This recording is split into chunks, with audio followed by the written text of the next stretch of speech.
course, ayoko din kalimutan yung mga proud parents.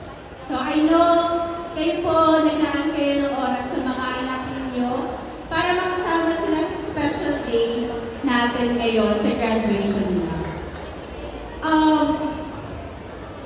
Hindi po madali magpaaral ng anak.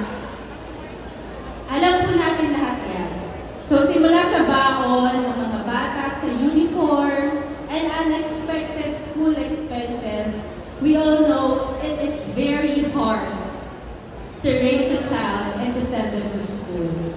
So kayo mga bata, mga kapatid ko, si Felipe Calderon, I want you all later, after this program, to thank all your parents, your proud parents, and wag niyong kalilimutan na i-kapit sila because they are doing their best to send you to school.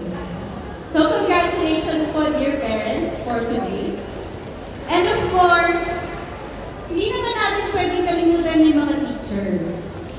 Ayan. Ang daming fans ng mga teachers natin today. Of course, our teachers, malaki yung part nila sa